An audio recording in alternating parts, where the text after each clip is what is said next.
Iya ya. Good morning, all crew. This is Captain Harry Suryadi speaking. We will shortly starting. Prepare for streaming. Selamat pagi para wisudawan wisudawati yang terhormat.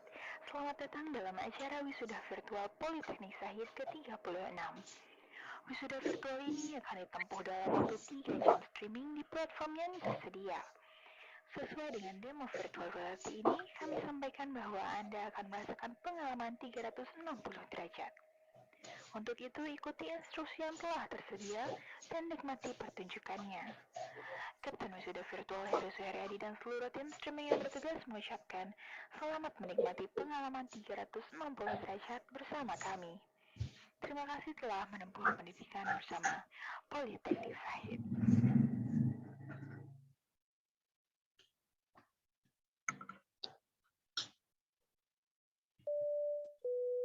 Wisudawan wisudawati yang terhormat, selamat datang dalam ruang virtual wisuda Politeknik Sahid ke-36. Invited graduates from virtual room, we would like to welcome you to the 36th graduation ceremony. Sebelum acara dimulai, kami akan menyampaikan aspek penggunaan perangkat dalam acara ini. Before we start, we wish to inform you how to use the virtual reality device. Silakan siapkan meja dan kursi, serta mengaktifkan laptop dan handphone Anda. Prepare table and chair. Activate your laptop and mobile phone. Kami menyediakan akses perangkat yang tersedia dalam box wisuda. Access to the device is provided in the graduation box. Lepaskan tali pengaman box, lalu tarik penutup ke atas. Remove the safety ribbon of the box. Pull up the VR device cover. Untuk merasakan pengalaman virtual 360 derajat, angkat VR box dan masukkan handphone Anda ke dalam. To have a 360 degrees virtual experience, insert your phone into the VR device. Gunakan VR box di kepala dan pastikan lensa terpasang dengan nyaman. Wear the VR device on your head and ensure that the lens are conveniently placed. Perangkat suara harus selalu dikenakan saat video telah dimulai. The audio device must be on when the video starts. Semua pengalaman virtual 360 derajat dapat Anda akses melalui www.polteksahid.ac.id. All the 360 degrees virtual experience can be accessed on www.polteksahid.ac.id. Terima kasih atas perhatian Anda. Thank you for your kindness attention. Semoga Anda menikmati acara wisuda virtual bersama Politeknik Sahid. We hope you enjoy Sahid's Polytechnic graduation ceremony.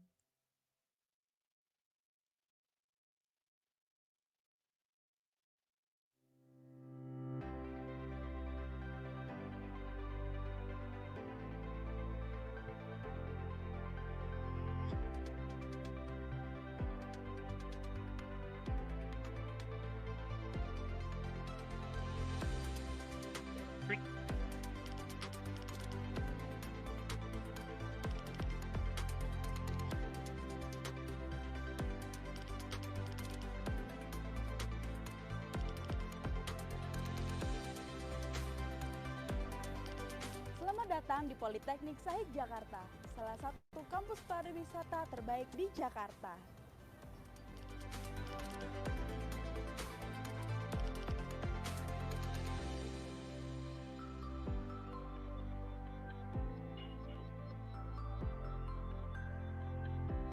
Pendidikan tinggi vokasi berbasis industri yang unggul, berbudaya, religius, dan memiliki daya saing tingkat nasional dan internasional telah mengantarkan Politeknik Sahid menjadi trendsetter pendidikan tinggi vokasi di Indonesia. Dengan metode pembelajaran blended learning, on campus, online, and on workplace menjadi pilihan metode pembelajaran di Politeknik Sahid. Dan memiliki program double degree dengan negara Prancis, Jepang, Uzbekistan, dan Taiwan.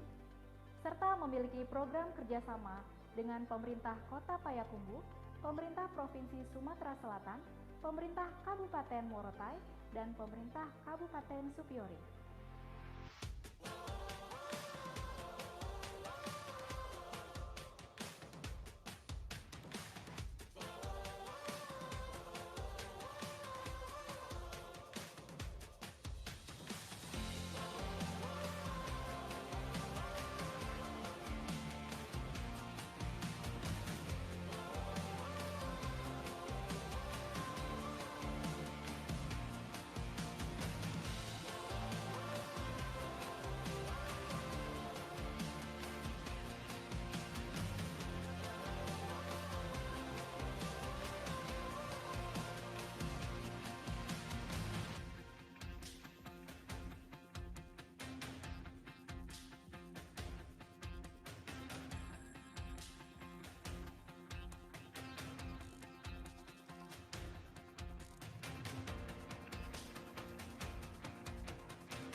Selamat siang, Mbak Dela.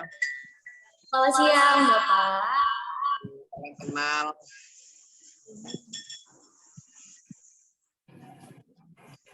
Assalamualaikum warahmatullahi wabarakatuh. Om Swastiastu, salam, nama budaya, salam kebajikan. Mohon perhatian, acara mentoring kelas series 16 MGMP Politeknik Sahid Jakarta akan segera dimulai.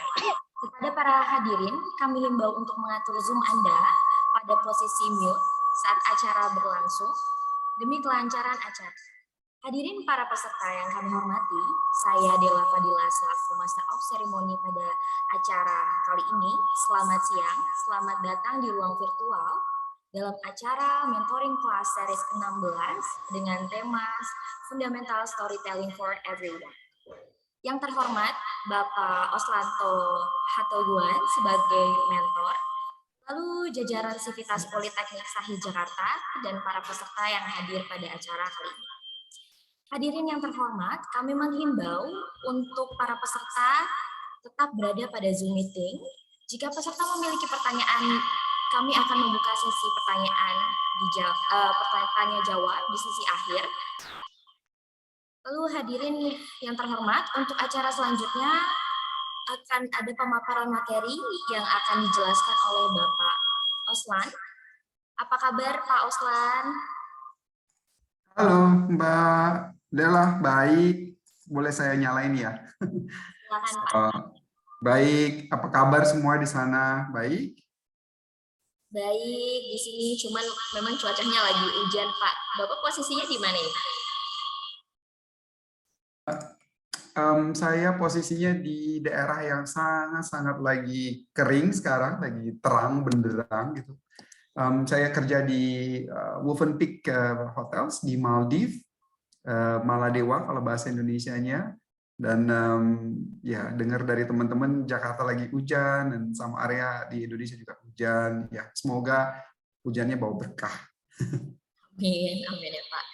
Baik, untuk selanjutnya saya akan membacakan biografi Bapak ya. Berikut adalah biografi dari Bapak Oslanto Hatoguan.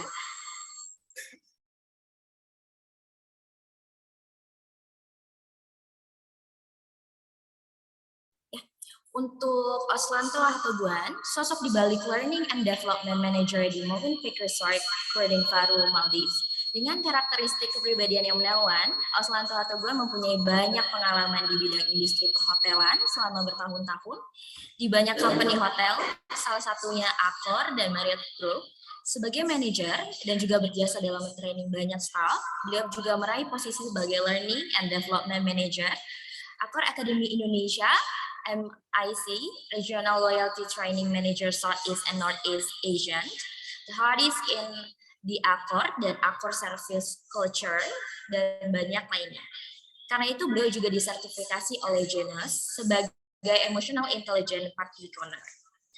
Berikut tadi adalah sedikit biografi dari Bapak Oslan. Kepada Bapak, saya persilakan untuk memaparkan materinya.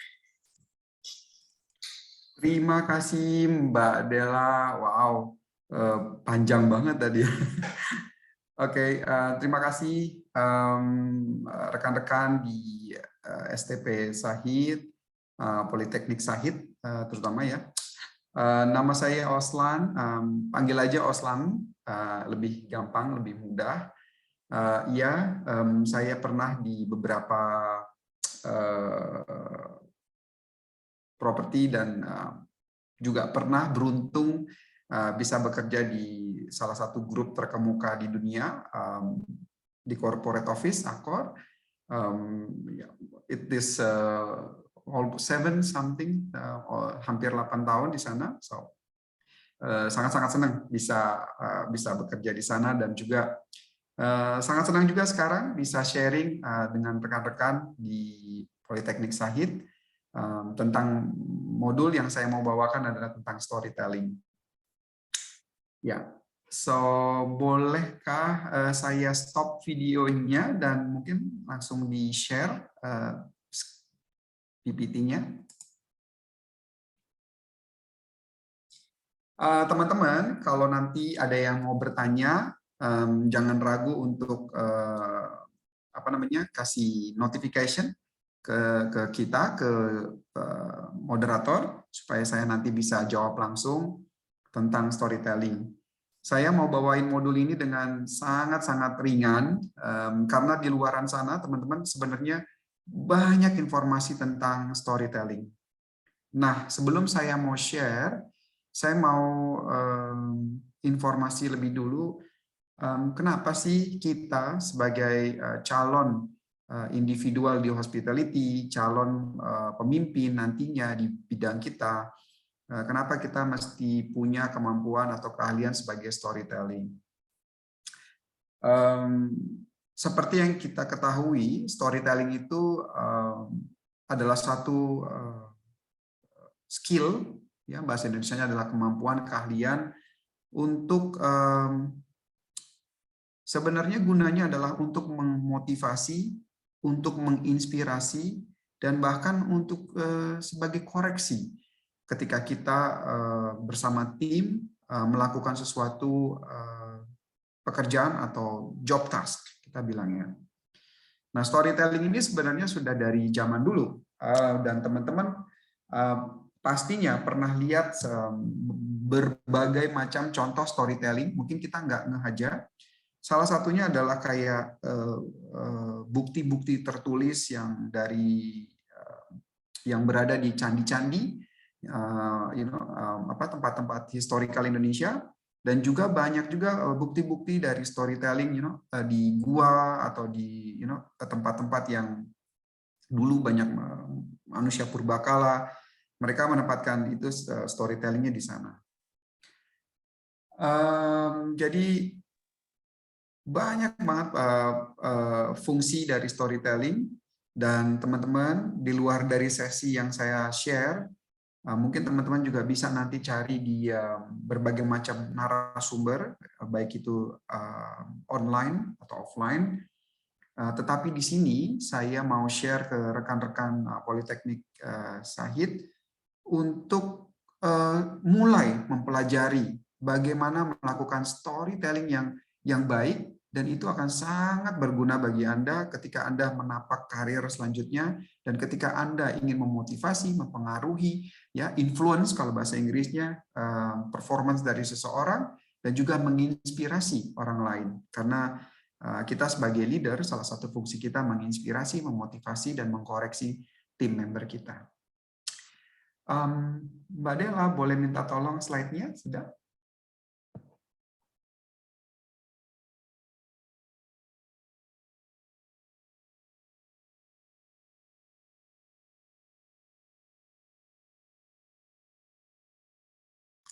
Iya, terima kasih. Oke, hari ini kita akan membahas agenda tentang storytelling yang fundamental, yang basic, yang Anda perlu ketahui untuk memulai bagaimana menjadi seorang storyteller, seorang pemimpin yang menguasai storytelling, dan membawa storytelling ini menjadi sesuatu yang sangat-sangat berguna di kehidupan Anda, baik profesional atau personal. Dan saya juga akan share nanti pentingnya storytelling di beberapa aspek kehidupan kita, seperti pas interview, pekerjaan, atau pas kalian bertemu dengan seseorang yang Anda ingin belajar banyak. Mereka biasanya akan memulainya dengan storytelling. Agenda hari ini, boleh next slide. Agenda hari ini adalah membahas apa itu storytelling dan kenapa itu sangat penting bagi kita sebagai leader. Bagaimana sih cara melakukannya, how to do it, dan kesimpulannya nanti. Pertama-tama saya mau share apa itu storytelling. Storytelling itu merupakan suatu bentuk dari masa lampau, dari kegiatan culture yang sudah kuno. Boleh next slide?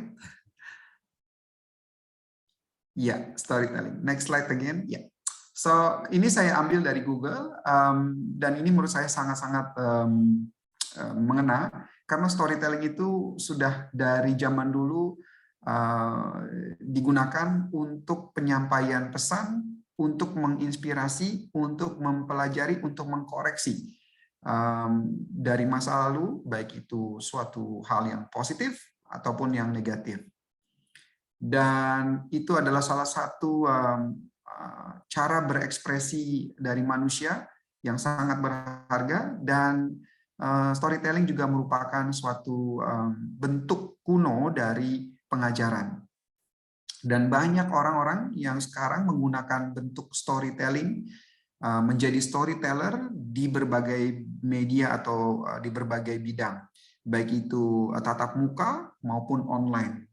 Jadi kalau teman-teman nih tahu yang namanya konten kreator, Instagram like influencer atau apapun, itu adalah salah satu bentuk dari storytelling.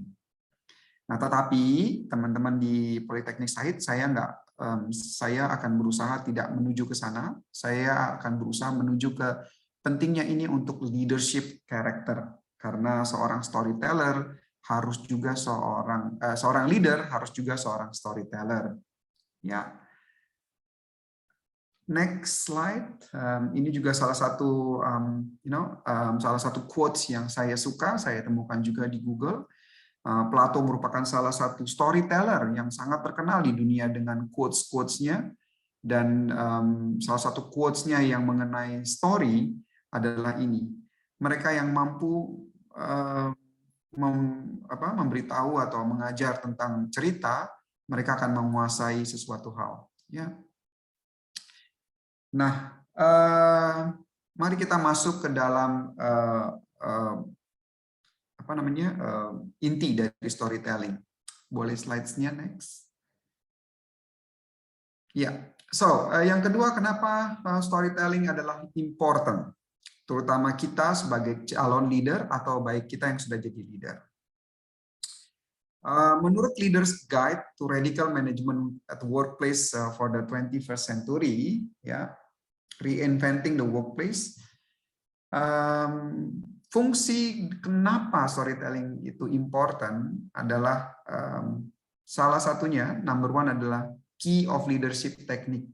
Jadi teman-teman mohon nanti diingat atau boleh ngambil kayak screenshot ini, karena ini penting banget buat teman-teman buat tahu rekan-rekan di Politeknik Sahid. Number one adalah untuk jadi key of leadership technique. Kalau rekan-rekan di Politeknik Sahid lihat para pemimpin kita atau pemimpin dunia, ketika mereka melakukan speech, pidato, baik itu sifatnya kenegaraan atau sifatnya yang fungsional, mereka selalu menceritakan sesuatu hal. Ya, itu merupakan part of storytelling. Jadi storytelling, kenapa dia sangat penting, important, adalah karena key of leadership technique, salah satu teknik key leader yang kunci dari seorang pemimpin, karena dia sangat cepat, powerful, natural, dan free, tidak perlu bayar, kalian tinggal menceritakan saja, persuasif, bisa melakukan pendekatan, dan bisa berupa motivasi, ya, bisa juga membuat orang semakin berenergi atau people atau masyarakat, dan juga bisa refreshing. Yang kedua, fungsi storytelling itu important. Kenapa dia jadi penting? Karena merupakan alat yang penting untuk membuat orang lain melakukan sesuatu hal ke kita dan selesai. Kalau rekan-rekan nanti menjadi manager, supervisor, bahkan menjadi eksekutif komite, atau jadi general manager kalau di bidang perhotelan, atau menjadi training manager seperti saya, storytelling adalah salah satu alat penting untuk membuat kita bisa melakukan sesuatu hal dengan baik dalam hal pengajaran, dalam hal tugas, task, dan lain sebagainya. Ya. Itu adalah salah satu cara, it is a way for leader to embody the change that they seek. Jadi kadang-kadang mereka bercerita tentang suatu hal dan itu bisa merubah perilaku seseorang, bisa merubah mindset seseorang, dan mindset seseorang itu sangat penting ya rekan-rekan. Kalau mereka sudah mengerti apa yang kita inginkan, biasanya pekerjaan akan cepat selesai.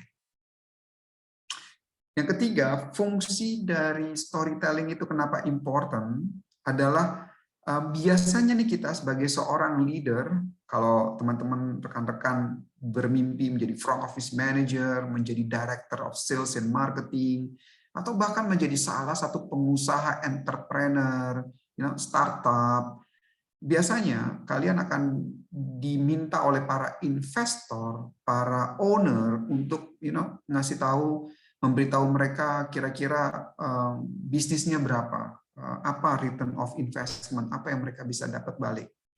Nah, kalau rekan-rekan Politeknik ini mampu melakukan storytelling dengan baik, maka itu akan bisa mengubah dari sekedar angka ya, menjadi suatu gambaran yang lebih baik, dan kalian akan mampu memberi pesan dari angka-angka tersebut apa yang akan didapat oleh para investor atau owner atau event manager kita.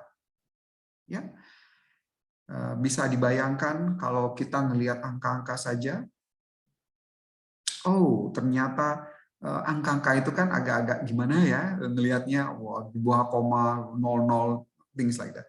Tetapi kalau Anda mampu melakukan storytelling, itu akan menjadi salah satu hal yang baik dan mudah dimengerti bagi audiens kita, bagi para yang mendengarkan presentasi kita. Nah, yang keempat adalah storytelling. Itu important karena bisa menginspirasi. Ini yang saya bilang beberapa menit lalu.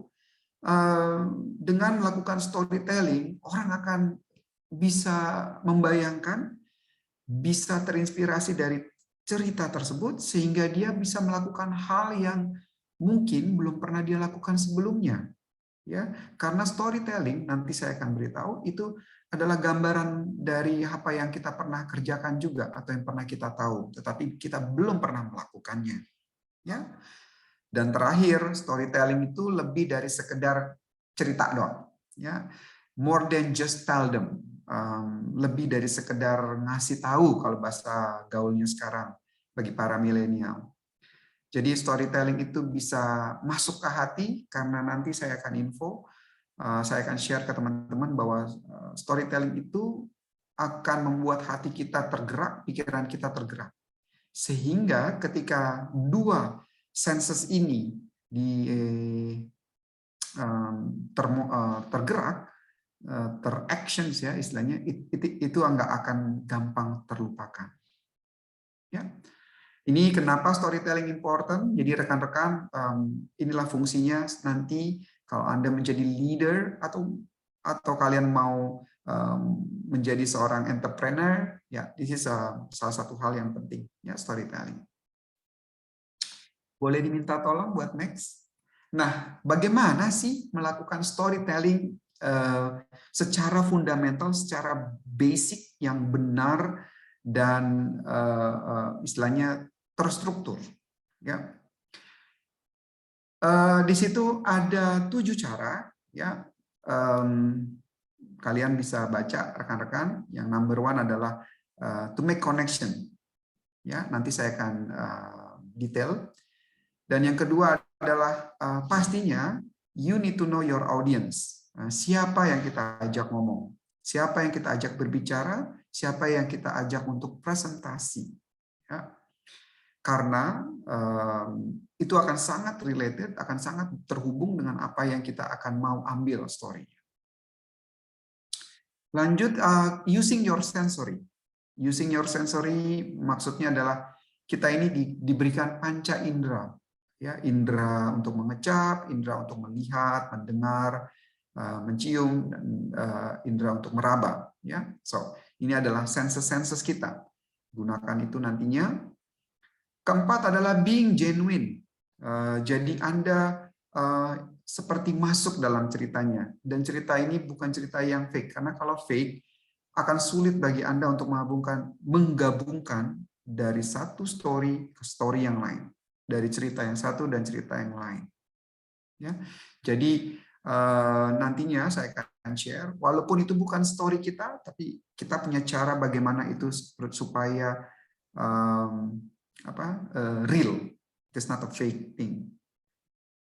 Yang kelima adalah Ini istilah yang saya dapat dari pekerjaan saya sebelumnya, ya, di Accor. Kata-katanya adalah make them hungry. Bikin orang itu semakin ingin untuk mendengarkan cerita kita, menunggu apa yang mau di-share oleh orang tersebut, oleh si storyteller. Ini yang kadang-kadang saya lihat, sering saya lihat banyak orang menjadi follower dari salah satu influencer atau YouTuber atau Instagramer, something like that, ya, storyteller. Mereka menjadi follower, mereka gabung di grupnya, bahkan ada juga yang sampai membayar untuk gabung dalam suatu forum, ya, karena mereka ingin mendengar cerita-cerita yang sometimes menginspirasi mereka, kadang juga memotivasi mereka dan lain sebagainya. Jangan lupa nanti kalau Anda menjadi storytelling, salah satu yang Anda harus lakukan adalah membuat suatu suspense. Suspense itu suatu ketegangan. Bukan suatu cerita horor, bukan suatu cerita yang peperangan, action seperti itu, tetapi ketika kita membuat seseorang hungry, pengen dengar apa yang kita ajarkan atau sharing, kita juga bisa create suspense. Apa sih habis ini? Apa sih lessonnya? Apa sih kesimpulannya? Sehingga mereka akan interest akan tertarik dengan apa yang kita bicarakan. Dan terakhir, pastinya harus ada conclusion. Apa yang mereka harus dapat? Apakah mereka harus melakukan itu? Apakah mereka tidak melakukan itu? Ini ada takeaway-nya. Ya, so storyteller tidak harus hotelier, tidak harus training manager, tetapi semua orang punya kemampuan storytelling yang baik. Of course, mereka akan mampu menginfluence orang lain dan memotivasi orang lain. Ya, so mari kita telaah one by one, satu demi satu.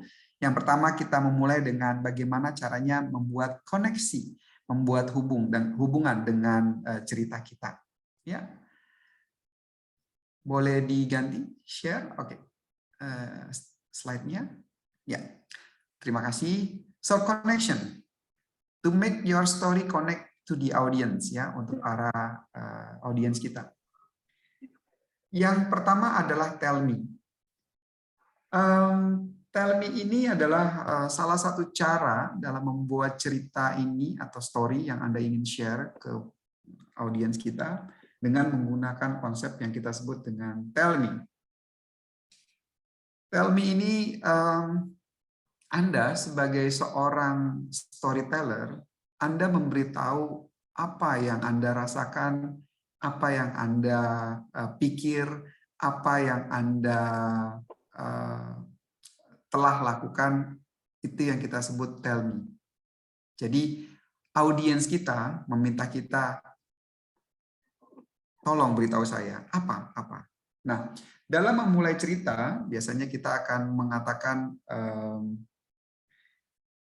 contoh, misalnya pada Senin tanggal 7 Oktober 1982, hari itu saya merasakan bahwa kebingungan yang melanda, saya tidak tahu apa yang saya lakukan, dan hari itu hujan sedang deras-derasnya, dan tak ada sesuatu yang kami bisa lakukan di rumah. Ya, dan teman-teman, ketika saya cerita seperti ini, Anda langsung membayangkan, oh di rumah hujan, nggak ada apa-apa, seperti itu. Nah, ini yang membuat connection ke orang-orang. So, tell me. Tell me itu bisa juga kalian akan bilang, oh waktu itu saya sedang kebingungan, saya harus memilih antara dua kelas yang saya akan lakukan, yang saya akan harus datangi, seperti itu. Ya, suatu hari saya sangat terkejut, saya sangat shock mendengar berita tersebut. Jadi kata-kata yang saya shock, saya terluka, saya confused, itu merupakan kata-kata yang bisa membuat kita connect sama audiens dengan konsep yang kita sebut tell me. Ya. Yang kedua, show me. Nah, ketika Anda melakukan tell me, Anda juga melakukan show me. Ya, show me itu Anda melakukan hal dengan menunjukkan, dengan show, dengan menjelaskan hal yang Anda ingin ceritakan itu dengan details. Segala sesuatu yang terjadi dengan details, dengan lengkap. Contoh nih, pada waktu itu saya lihat rekan saya, dia menghadap ke saya, kita bertemu di jalan, dan jalanan waktu itu sedang ramai-ramainya. Banyak orang di sekeliling kita, dan saya lihat matanya berkaca-kaca, merah, menatap saya dengan nanar, sehingga saya terkejut melihat pemandangan yang saya tidak pernah lihat dari orang tersebut. Nih, rekan-rekan, ketika saya bercerita seperti itu, Anda bisa bayangin ya, bahwa Anda ketemu orang, matanya nanar, merah, berkaca-kaca, lokasi di tempat itu ramai, dan ada seseorang menuju ke Anda. Tetapi saya tidak kasih tahu apakah itu wanita atau pria, ya, karena saya tidak men-show orang tersebut seperti apa. Nah, show me itu salah satu contohnya adalah Anda berbicara tentang kondisi orang tersebut. Senyumnya yang lebar, matanya yang berbinar-binar, rambutnya yang tergerak terkena angin. Saya lihat tangannya melambai-lambai ke saya lihat kakinya terluka parah akibat terjangan peluru atau akibat ranjau, seperti itu. Jadi teman-teman, itu yang kita sebut dengan show me. Anda menggambarkan detail dengan kejadian tersebut ke orang yang Anda ingin kasih tahu, yang audiens Anda. Ya, itu namanya show me. Dan connection itu juga ada yang salah satu konsepnya dengan melakukan dialog. Dialog itu seperti Anda kayak berbicara dengan Anda sendiri. Ya, sebagai salah satu contoh, misalnya Anda bercerita tentang makanan ya di restoran, misalnya di sini ada anak kitchen, sampel. Waktu itu saya sedang melakukan table manner di kampus di perkuliahan saya. Saya lihat makanan itu sebenarnya saya senang. Tapi kenapa ya saya waktu itu kelihatannya tidak berselera dengan makanan favorit saya? Saya bingung. Apakah saya tidak mencium makanan itu dengan enak? Apakah itu presentasinya yang saya sudah lihat berkali-kali? Ini seperti Anda berdialog dengan Anda sendiri, tetapi rekan Anda, audiens Anda akan mampu membayangkan, akan mampu mengkonek dirinya dengan cerita Anda. Ya. Itu yang kita sebut dengan connections, ya, connection yang sifatnya dialog. Dan dialog ini sering sekali saya dengar kalau di TV-TV di Indonesia, seperti sinetron itu ya, mereka kayak berbicara dengan dia sendiri ketika dia lagi melakukan adegan, kayak ada orang yang berbicara dengan dia sendiri. Ini disebut dengan dialog. Contoh misalnya ketika saya lagi berjalan di suatu gang, hari itu sudah mulai gelap, lampu di sana pencahayaannya kurang bagus. Saya melihat seseorang menodongkan senjata ke orang lain dan dia kelihatan berbicara sesuatu dengan bahasa yang saya tidak dengar. Bahasa apa ya? Kok kenapa dia melakukan itu? Apa yang terjadi dengan orang itu? Apakah ini perampokan? Apakah ini? Apa yang terjadi? Nah, ini yang kita sebut dengan dialog. Dan rekan-rekan, kalau Anda mau melakukan storytelling, ada baiknya juga melakukan ketiga konsep ini dalam satu kalimat. Ya, tell me, show me, and dialogue. You can do it in one. Anda bisa melakukannya dalam satu konsep sehingga membuat ceritanya menjadi lebih connect dengan audiens. Ya. Dan penting nantinya kalau Anda mau jadi leader, menginspirasi orang, menggunakan teknik seperti ini, teknik connections, sehingga orang yang Anda ajak bicara, yang Anda mau koreksi atau motivasi atau inspirasi, mereka akan connect with the story yang Anda buat. Ya. Yang kedua, koneksi. Yang kedua adalah audience. Next slide, please. Boleh diganti. Ya, audience. Ini Anda harus mengenali audience Anda. Ada 5 cara. Number 1, boleh diklik, to identify them. Identify, kenalin siapa audience Anda. Karena storytelling itu Anda tidak bisa melakukan kesamaan dengan setiap orang. Ada beberapa, salah satu saya punya beberapa leaders yang memang tidak ingin terlalu details diceritakan, mereka cukup get to the point. Ya.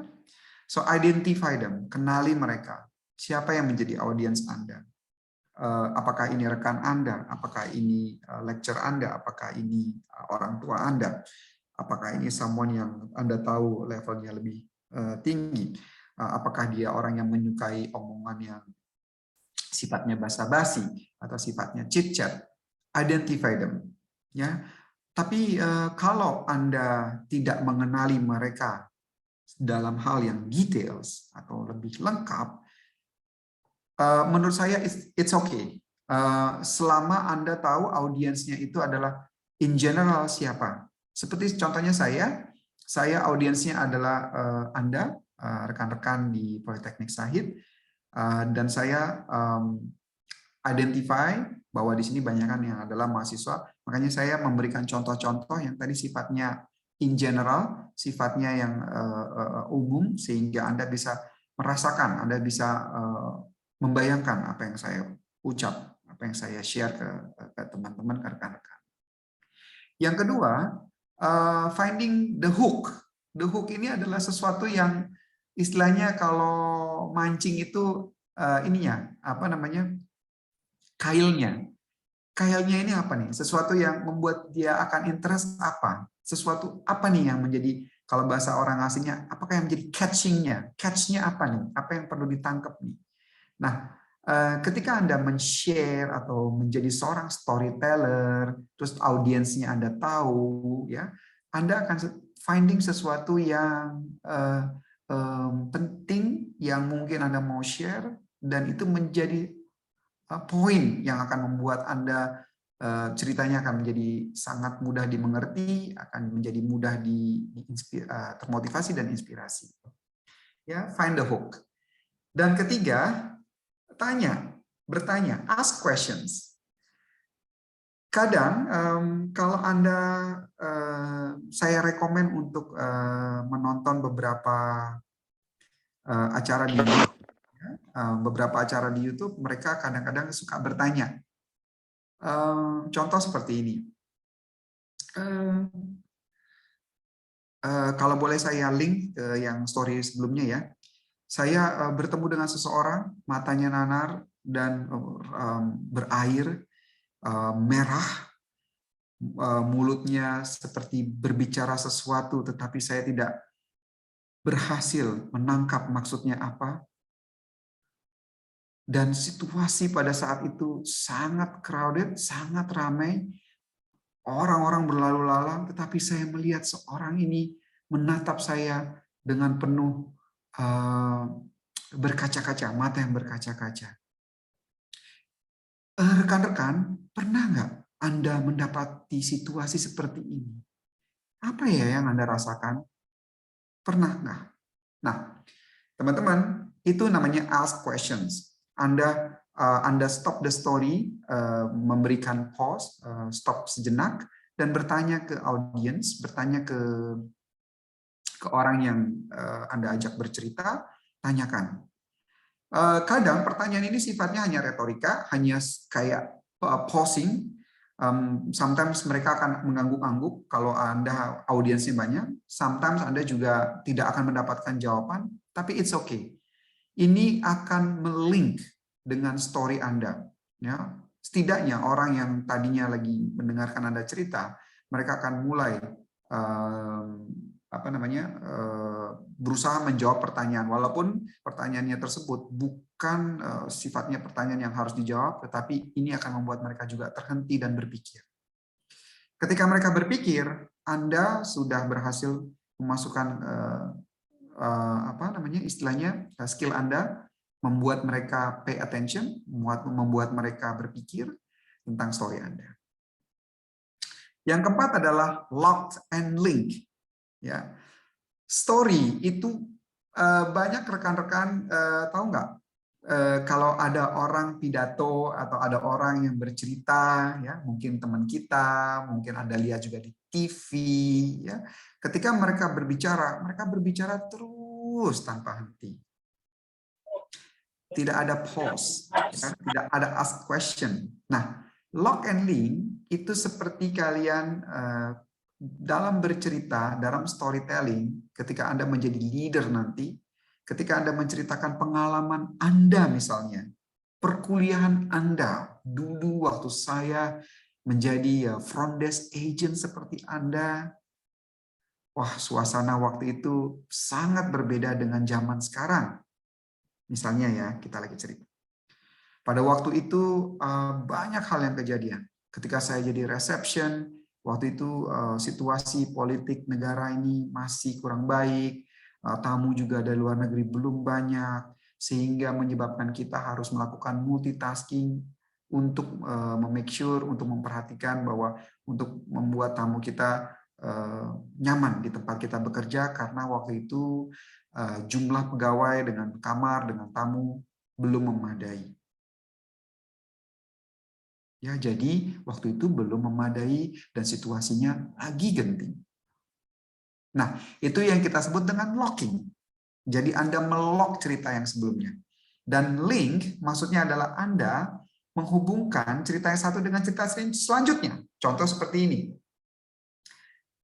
Tadi ingat nggak waktu saya memberitahu bahwa semasa saya front desk agent, situasi negara ini belum stabil dan banyak banget tamu cancellation dan banyak staff yang tidak bisa masuk karena situasi masih belum baik. Nah, itu yang kita sebut link, dan setelah Anda berbicara seperti itu, Anda melanjutkan dengan story yang selanjutnya. Ya. Jadi saya harus melakukan ini, kita melakukan itu, dan things like that. Itu yang kita sebut dengan lock and link. Ya. Dan terakhir, jangan buru-buru, hindari buru-buru. Sabar, be patient ketika Anda melakukan storytelling. There are some people, ya, ada banyak orang yang belum catch, belum tangkap nih, apa sih idenya Anda, apa sih story-nya Anda. Be patient. Dan saya sangat sarankan untuk Anda menghindari dari kebiasaan kita yang mungkin ketika berbicaranya too fast, ya, dan harus lebih menggunakan tata grammar, ya, tata bicara atau even grammar sometimes. Just be patient, ya. Dan be patient ini bukan berarti ceritanya jadi ketika Anda menceritakan pengalaman jadi pelan, ya, tidak lihat waktu, bukan. Tetapi be patient. Kadang ada orang yang tidak mengerti dengan apa yang Anda bicarakan, makanya Anda melakukan yang kita sebut dengan finding the hook. Ya, so be patient. Dan lanjut, menggunakan sensory preference yang lebih baik. Ya, bagaimana kita melakukan storytelling dengan menggunakan sensory preference. Ya, mencium, meraba, menggunakan indera peraba, menggunakan indera pendengaran, indera penglihatan, dan juga mengecap, ya, indera perasa. Oke. Use the sense when you explain the story. Ini kata kuncinya. Ketika Anda melakukan story, seperti yang saya katakan di awal, untuk membuat connections, penting sekali Anda melakukan dengan senses. Kalau boleh saya bercerita sedikit, ya, ini adalah salah satu contoh dari sensory preference dalam storytelling. Pada waktu itu saya ingin membeli cake buat keponakan saya. Ketika saya di mall, saya melihat salah satu toko penjual cake, ya, birthday cake terutama, dan saya mendekati toko tersebut.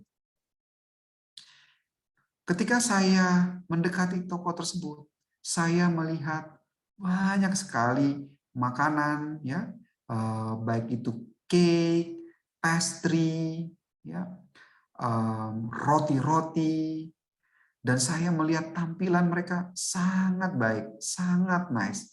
Kelihatannya mereka itu sangat lezat, tertata dengan rapi. Dan ketika saya semakin mendekati toko tersebut, saya bisa mencium baunya. Smell bau dari bakery, pastry, ya. Ada bau cinnamon, kayu manis, berbagai vanilla. Ketika saya mendekati counter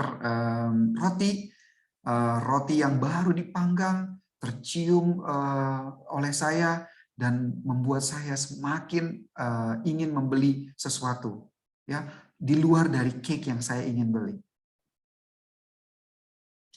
Stop, teman-teman.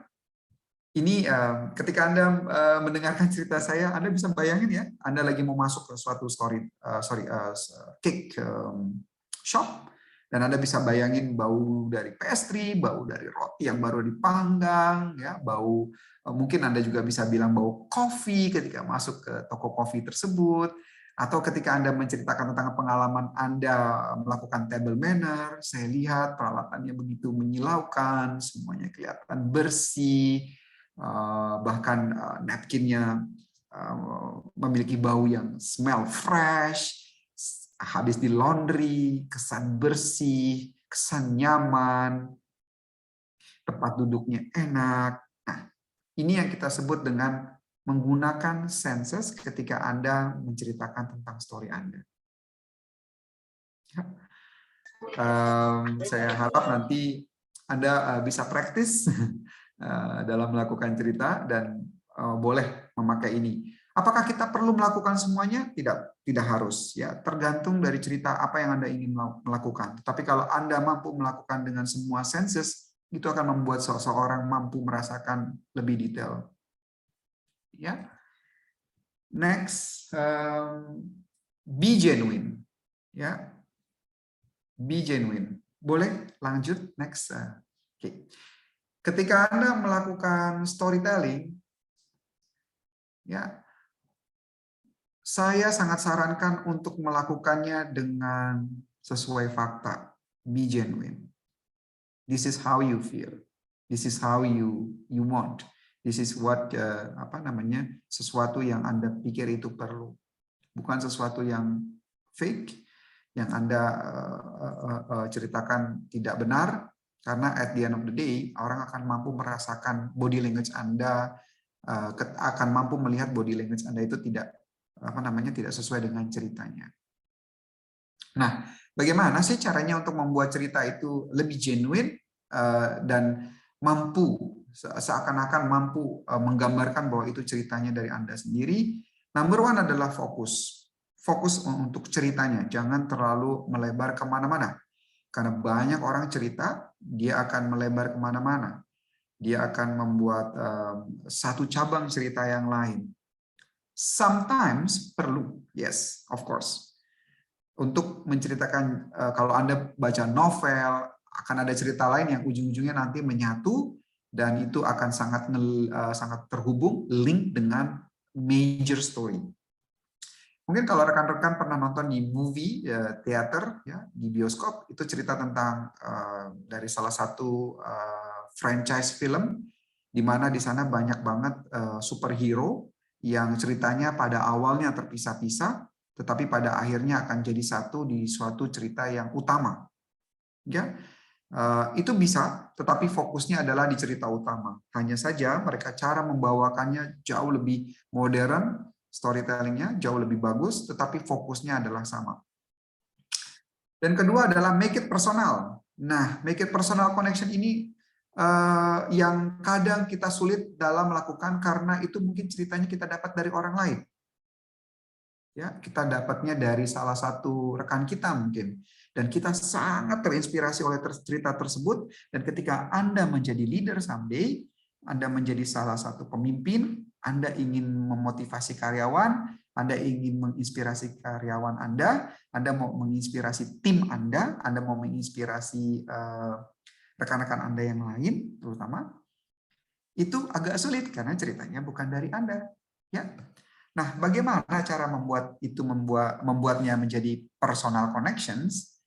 Anda boleh kok berbicara ke audiens Anda bahwa ini saya ambil ceritanya dari sumber ini, contohnya. Kalau boleh saya melakukan storytelling, saya akan share suatu cerita tentang quality service di salah satu hotel yang saya pernah dapat dari orang lain. Ya, jadi seperti ini.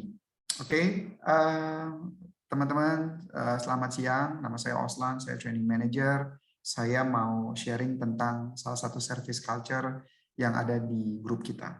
Contohnya ya, saya dapat sharing ini, dapat pengalaman ini dari rekan saya.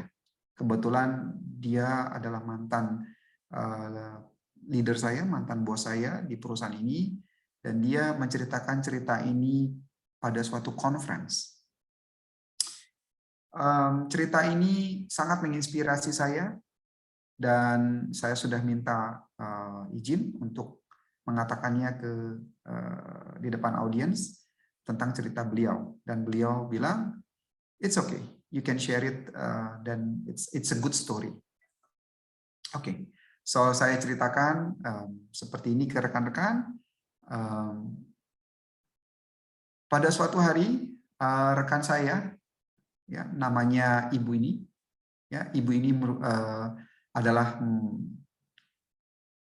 mantan rekan sekaligus mantan bos, dan dia menceritakan pengalaman ini pada waktu dia traveling ke salah satu city di Indonesia dan menginap di salah satu hotel terkemuka dari grup terkemuka di Indonesia. Pada waktu dia arrival, pada waktu dia kedatangan di reception, beliau disambut oleh wanita front office manager, dan wanita tersebut menyambut rekan saya dengan sangat excited. Dan dia juga mengucapkan greeting dengan berbinar matanya. Waktu itu sebelum COVID, jadi kita masih belum pakai mask. Jadi rekan saya bisa melihat betapa dia excited ketemu dengan rekan saya ini. Dan rekan saya juga excited ketemu dia. Dan mereka say hi di lobby. Hai, halo, apa kabar Ibu? Baik, udah lama nggak kesini? Iya, udah lama. Sama siapa aja Ibu? Seperti itu.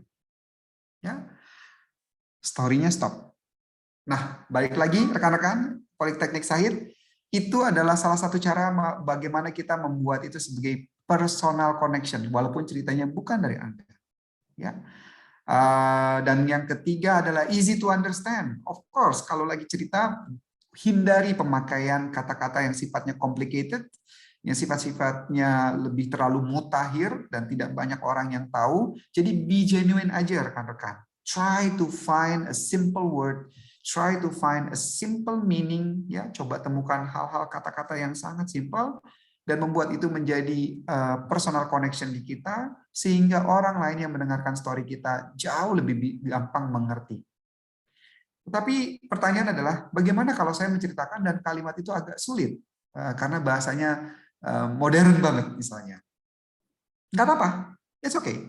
Tetapi kalian mohon terangkan, di-explain, digambarkan maksud dari kalimat tersebut apa. Ya, contoh ya, kalau saya melakukan storytelling misalnya, waktu dulu saya ketika jadi front office manager, kita mempunyai suatu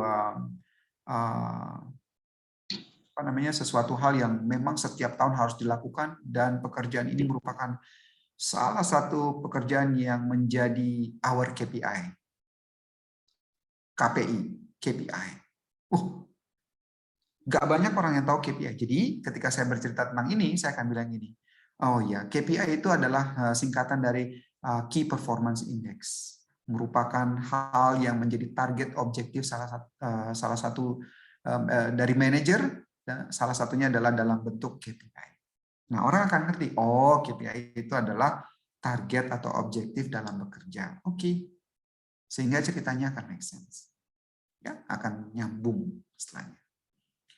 Clear ya? And then yang terakhir adalah intention. Nah, untuk menjadi genuine, ketika Anda mau bercerita, harus dengan intensi. Intensinya adalah dengan sesuatu yang tulus, dengan ikhlas. Apa yang Anda mau nantinya dari cerita tersebut. Ini akan sangat berhubungan sama yang namanya conclusion, take away. Ya, di akhir acara kita. Ya, genuine already, genuine di cerita tersebut, real story, ya. Salah satunya adalah make more, craving for more. Mereka akan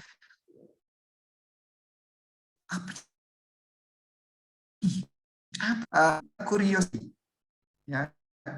Curiosity maksudnya adalah ciptakan rasa ingin tahu ke para audiens kita. Banyak orang ketika bercerita mereka tidak terstruktur.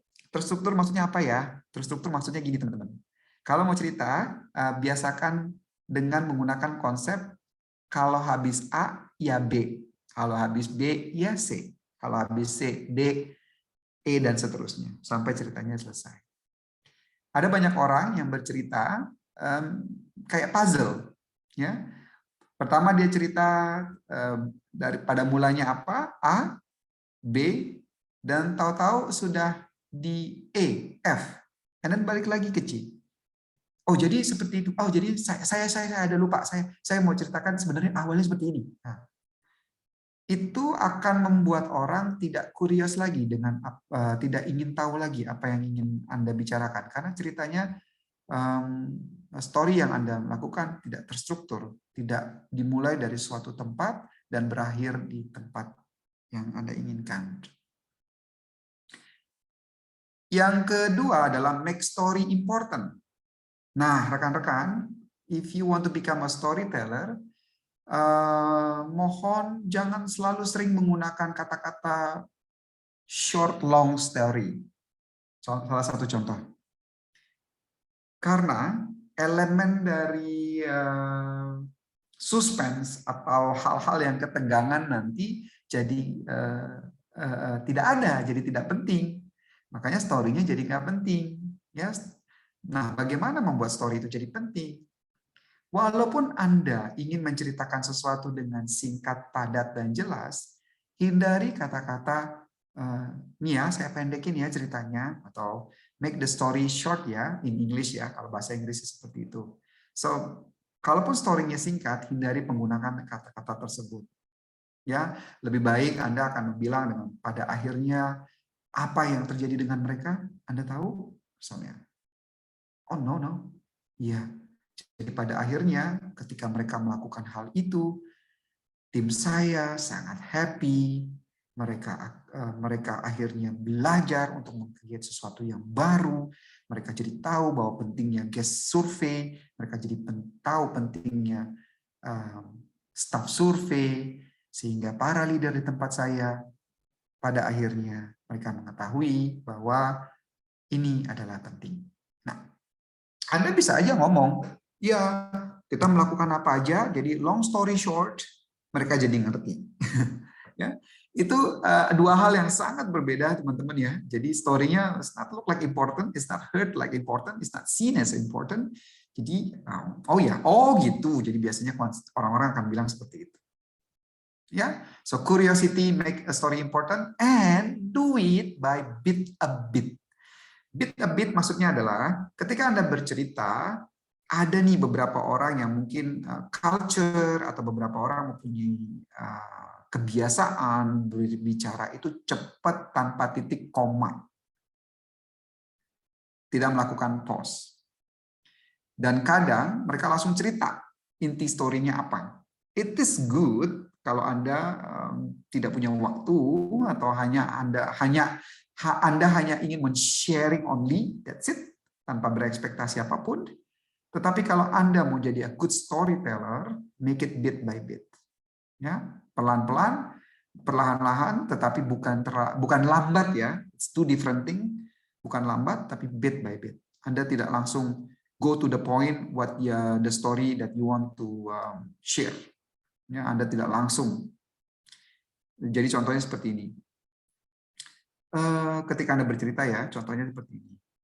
Oke, pada suatu hari saya melakukan training ke tim saya. Training itu menjadi kewajiban bagi saya seorang leader dan juga GM waktu itu pengen saya untuk melakukan training. Ya, tapi intinya teman-teman, akhirnya trainingnya jadi. Dan saya mendapatkan hal yang baik dari para rekan-rekan yang saya training. Nah, kalau Anda mendengarkan cerita sini seperti ini, it's totally different. Oh, oke. Anda akan melakukan tanggapan seperti itu. Oh, baiklah. Terima kasih. Oke. Tetapi apa? Apa nih? Apa yang Anda tunggu sebagai audiens tidak dapat? Dan ujung-ujungnya Anda sebagai storyteller, Anda akan melakukan story-nya tidak in the good way, tapi malah menjadi sesuatu yang biasa aja. Nah, bagaimana caranya untuk membuat story in the good way? Lakukan curiosity, bikin mereka ingin tahu, bikin mereka menganggap story Anda ini important, penting bagi mereka. Masukkan tadi ceritanya bit by bit, and then bukan lambat, tetapi sesuatu yang konsep teratur dan terstruktur. Nah, karena di dalam ini Anda harus membuat apa yang kita sebut dengan element of suspense. Ya, next please.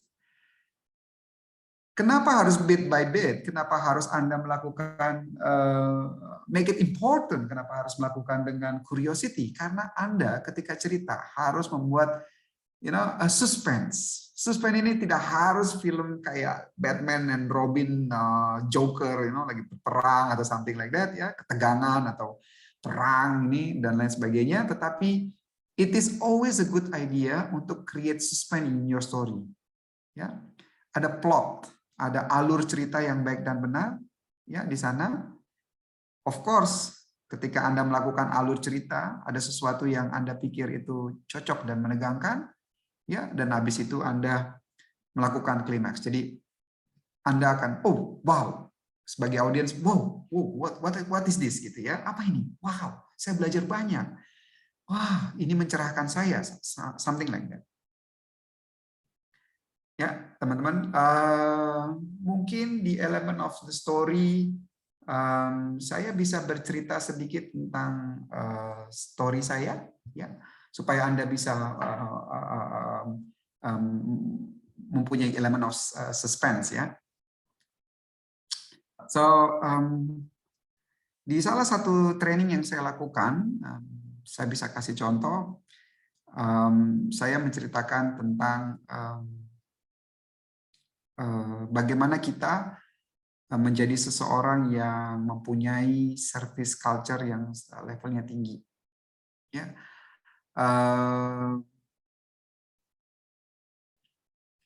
Salah satu contoh story-nya adalah seperti ini. Di tim kami ada seseorang yang bercerita ke saya bahwa dia dihubungi oleh tamu karena ada suatu masalah besar bagi tamu tersebut. Kejadian ini terjadi tanggal 14 Februari kemarin, di mana itu adalah masa, istilahnya kalau di hotel kita adalah Valentine's Day. Dan banyak tamu kita yang merayakan hal tersebut dengan keluarga, dengan pasangannya, terutama yang honeymooners.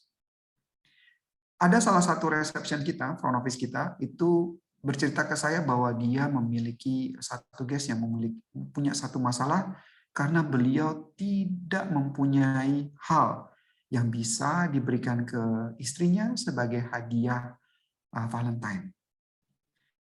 Dan tahu nggak teman-teman, Ini merupakan hal yang besar, masalah besar ketika kita sebagai pasangan tidak memiliki sesuatu hal pada hari yang, hari kasih sayang yang ada berbagai negara atau kultur yang merayakannya.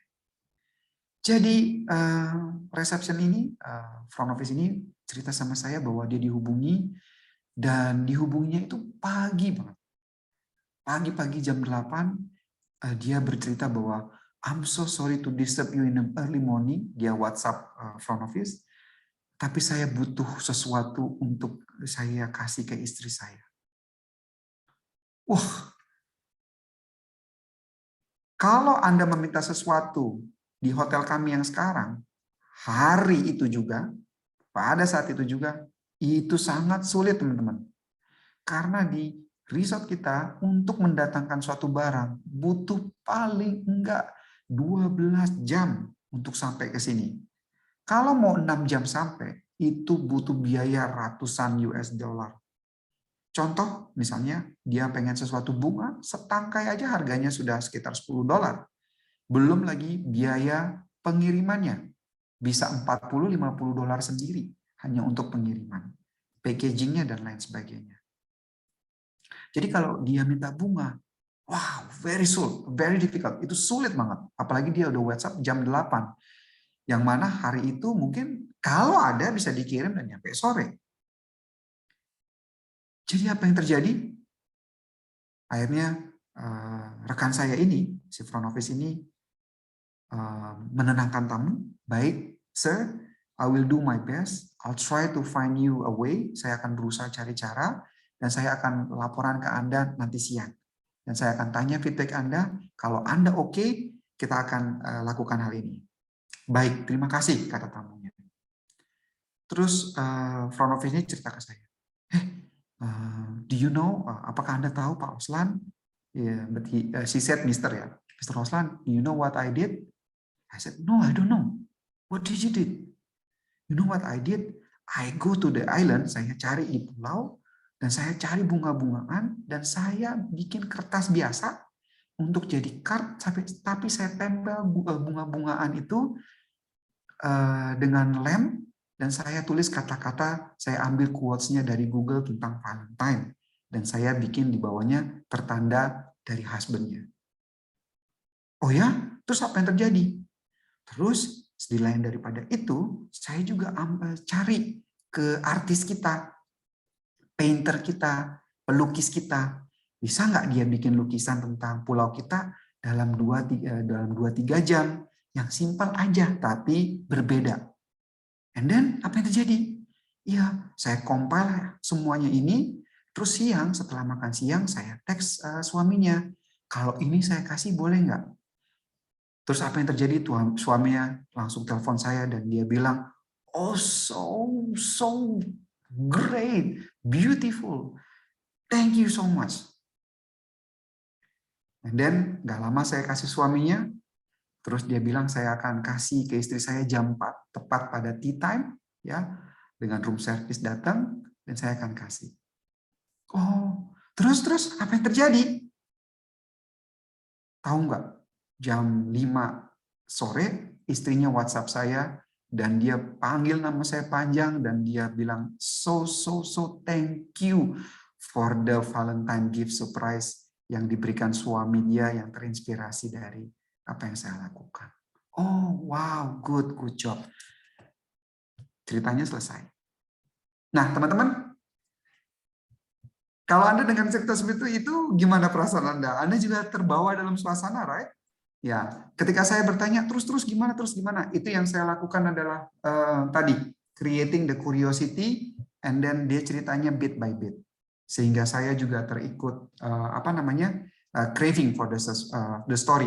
Dan terakhir si wanita tersebut, si front office tersebut mampu create plot, mampu create suspense, dan mampu meng-create climax di dalam cerita tersebut. Dan sehingga saya dan tim saya yang saya share cerita ini menjadi terinspirasi dengan apa yang dilakukan oleh front office saya.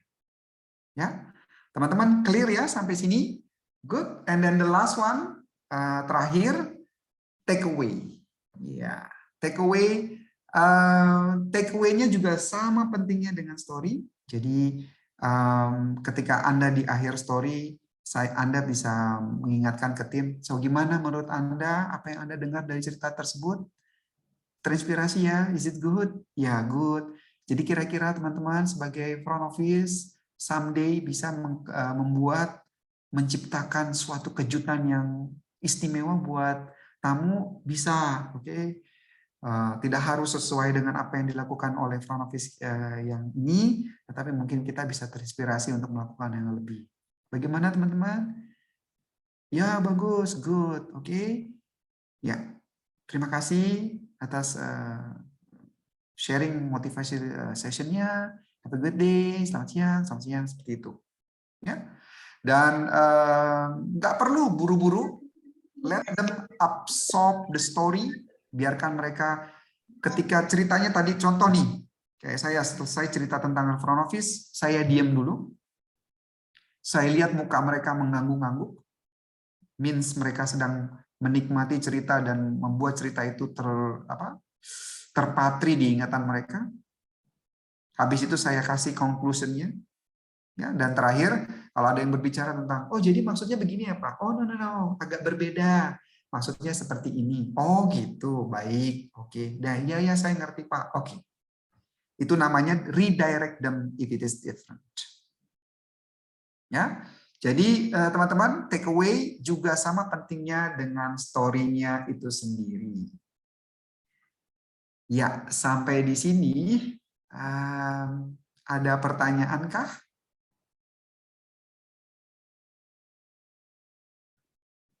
Belum, tapi kalau ada boleh nanti bisa di chat. Conclusion dari modul saya hari ini tentang storytelling, pentingnya storytelling bagi Anda calon leaders, calon entrepreneur, dan bahkan mungkin some of you already are leaders. Saya lihat ada satu nama yang saya kenal di sini. She is a leader in departemennya dia. Conclusionnya adalah if it is interesting, people will share it. If it is emotional, people will relate it. If it is inspiring, the people will pass on it to someone else. Jadi ceritanya kayak rekan saya ini, ceritanya sangat inspiring saya dalam melakukan training, dan saya menjadikan dia sebagai salah satu bahan cerita saya ketika saya ngajarin tim, ketika saya sharing dengan tim, ketika saya melakukan training dengan tim, tetapi yang lain bukan dengan yang dia ya. So storyteller needs to inspire other people even though they are not a famous person atau people. Ya, and then the last one mungkin ada quotes juga dari Mr. Robert McKee. Robert McKee adalah salah satu entrepreneur ya, pengusaha. Storytelling is the most powerful way to put ideas into the world today. Ya, itu adalah salah satu quotes-nya dari beliau. Demikian hari ini. Mohon maaf kalau ada salah kata. Semoga story-story yang tadi saya share juga bisa membuat Anda lebih ngerti bagaimana caranya melakukan storytelling, dan semoga menjadi hal yang berguna bagi rekan-rekan di Politeknik Sahid. Saya balik ke moderator, silakan. Wah Pak, bagus banget ya materinya. Berarti mungkin bisa saya simpulkan bahwa untuk melakukan storytelling itu ada ilmunya dan seninya juga ya. Ya, baik, kalau begitu saya akan membuka sesi tanya jawab. Silakan bagi audiens yang ingin bertanya kepada Pak Osman secara langsung, silakan mungkin tinggal bisa di raise hand atau mungkin langsung di unmute aja. Silakan. Selamat siang Bapak Ibu, Pak Osman. Sebelumnya saya dari mahasiswa dari Politeknik Sahid. Saya ingin bertanya, Pak, sebelumnya terima kasih atas materinya, sangat mengedukasi dan sangat menyenangkan untuk didengar. Ya, jadi saya mau bertanya Pak nih, misalkan gimana sih caranya menentukan topik nih? Misalkan saya mau cerita tentang kehidupan saya nih, topik apa yang harus di-highlight biar ceritanya itu atraktif gitu, interesting untuk orang dengar. Misalkan kalau misalkan saya cerita yang bagus-bagusnya aja kan orang jadi ngeliatnya kayak, oh sombong banget nih, kayak gitu kan. Biar jadi tetap low key aja gitu. Itu aja sih Pak. Terima kasih. Terima kasih Mbak Aca ya. Iya. Oke. Sebenarnya story yang bagus tidak harus jadi sombong dan story yang menyedihkan juga bukan sesuatu hal yang jelek ya. Seperti yang tadi quotes, storytelling itu adalah jadi alat yang powerful untuk put some ideas. Jadi kayak misalnya Mbak Acanya mau sharing sesuatu ke orang lain, mungkin bisa menginspirasi mereka. Dalam menentukan topik, salah satu yang saya boleh sarankan adalah pakai yang tadi konsep how to do storytelling. Yang number one adalah pertama Anda make it connection sama seseorang atau tim atau siapapun yang Anda mau sharing. Ya, bikin the connections. Apa nih yang Anda lihat dan misalnya Aca udah jadi manajer, terus Anda lihat ini tim saya performance-nya agak low misalnya. Gimana sih kalau saya sharing prestasi saya menjadi best employee atau best manager, kayaknya saya jadi agak sombong nih gitu kan? Ya. Nggak perlu khawatir. Yang pertama adalah make connection. Caranya adalah rekan-rekan, saya boleh nggak sharing tentang hal yang mungkin nantinya bisa berguna buat teman-teman. Nah, kalau udah bilang berguna buat teman-teman atau sesuatu yang mungkin bisa memotivasi Anda, sesuatu yang bisa mungkin jadi pelajaran buat kita semua, ya, something yang bisa jadi koreksi. Karena jujur Aca, kita juga belajar dari masa lampau. Contoh apa yang terjadi misalnya di piramid, dia ada story-nya kan, apa yang terjadi di Candi Borobudur, Candi Prambanan, semua ada story. Dan kita manusia yang sekarang itu jadi belajar apa yang terjadi di masa lampau. Dan kalau Aca nanti mampu melakukan connection, ya, sharing the story dengan tell me, show me, put in dialogue, mereka akan ngerti kok bahwa Anda tidak bermaksud untuk sombong, Anda tidak bermaksud untuk kayak mengkoreksi mereka, ya, mencela-cela atau menjelek-jelekan. Anda being real, being genuine. Jadi tinggal pakai konsep yang itu aja. Ya, kenali audiens Anda, cari hook-nya, cari apa nih yang saya pengen share ke mereka. Jadi sesuatu yang Anda lihat itu important. To find something important, ada betternya untuk ask question, tanya dulu. Kira-kira apa yang terjadi dengan dirimu?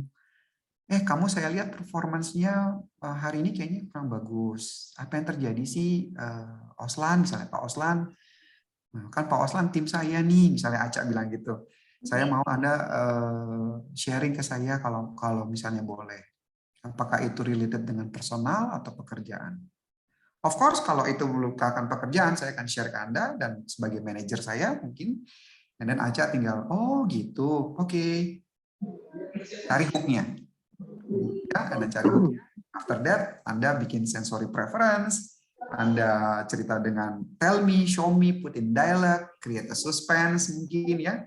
Tapi lihat again timingnya, apakah ini perlu lama, apakah perlu yang cerita singkat aja. Tapi jangan hindari pemakaian kata-kata long story short, misalnya gitu. Jadi pendeknya gini aja ya Pak Oslan ya, gitu misalnya. Ya. Jadi ceritanya nggak, wow, oke. Ya. Apakah itu menjawab, Aca? Iya, Pak. Terima kasih banyak untuk jawabannya. Thank you for asking. Ya, terima kasih. Ya, baik, untuk selanjutnya silakan Ibu Emma Rahmawati untuk mengajukan pertanyaan dari Bapak Ustaz. Selamat siang Pak Oslan, apa kabar? Baik Emma, I see you again. Tapi ada fotonya ya Emma, nggak ada videonya. Emma, how are you? Bagaimana kabarnya? Baik? Alhamdulillah baik, sehat-sehat ya Pak. Pak, Good. mau nanya nih Pak, nih kan as you know ya bahwa tim kami itu banyak banget training nih ya. Apalagi training kami itu rata-rata generasi COVID gitu kan, yang mereka sudah bertahun-tahun gitu kan COVID. Nah, ini pertanyaan saya yang pertama adalah mengenai punya cara spesial nggak untuk storytelling dilakukan untuk anak-anak generasi yang COVID ini gitu ya, atau generasi yang sekarang.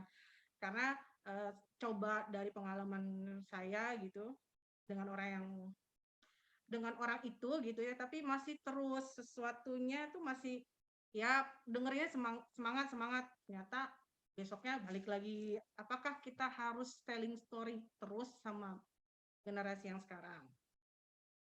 Itu yang pertama. Masalahnya kemana? Ada kok, tenang aja. Ada. Sama yang kedua Pak, gini, kan ini untuk yang telling story. Kalau untuk yang storytelling, kalau untuk kami yang mendengarkan storytelling untuk orang-orang yang pengalaman, seperti apa sih gitu supaya di persepsi kitanya tidak menjadi ini orang sombong banget gitu. Atau biasanya kan mereka tanpa mereka sadari mereka menyebutkan pengalaman saya dulu di sini itu bisa loh. Jadi kayak ngebawa dulu di sini bisa, kenapa di sini nggak bisa, kayak gitu-gitu. Bagaimana kita yang mendengarkan storytelling? Itu sih Pak pertanyaan saya, 2 hal. Terima kasih. Iya, terima kasih Emma. Wah, cara yang paling baik buat generasi sekarang. Sebenarnya sih untuk generasi sekarang atau generasi yang masa mendatang akan same, more or less akan sama aja, karena yang saya bahas di sini adalah intinya kalau membuat storytelling. Yang paling penting adalah ketika kita mau melakukan storytelling supaya menghindari dari pertanyaan yang kedua nih, supaya kelihatan yang agak sombong atau kelihatan sebagai orang yang berpengalaman banget gitu ya. Wow, oke. Dan ketemu sama orang yang pengalaman jauh lebih banyak, tetapi pengalaman kita yang tidak sebanyak orang tersebut. Bagaimana sih supaya kita tidak terkesan arogan? Again, salah satu cara yang paling bisa adalah membuat connections, find the hook, finding the hook. Temukan sesuatu yang mungkin bisa menjadi sesuatu hal yang berguna bagi Anda dan orang yang diajak ngobrol. Salah satu cara adalah ketika Anda berbicara, ketika kita mau sharing, Anda akan bilang, yes itu pengalaman, tetapi kita harus memberitahu bahwa ada kemungkinan besar bahwa itu mungkin bisa terjadi di lingkungan kita sekarang, atau mungkin juga nggak bisa. Tetapi kita being genuine dengan melakukan make it as a personal connections, ya. Jadi and then fokus pastinya, easy to understand. Ketika kita being genuine, contoh misalnya saya ketemu sama orang yang udah jauh berpengalaman ya. Kalau di perhotelan kita nih, contohnya GM misalnya. GM-nya udah berpengalaman, kita baru jadi level head of department dia, dan kita dimintakan untuk action plan. Ya. Bagaimana caranya nih supaya saya nggak dianggap sombong sama GM saya, tetapi in the same time I need to do saya harus melakukan presentasi. Di dalam presentasi tersebut, of course ada storytelling. Jadi saya akan biasanya kalau saya akan melakukan seperti ini.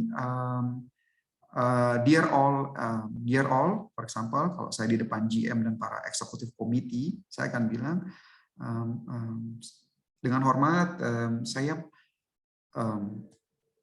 ini adalah presentasi saya tentang apa itu misalnya Best Employee of the Month. Menurut pengalaman saya yang saya ketahui,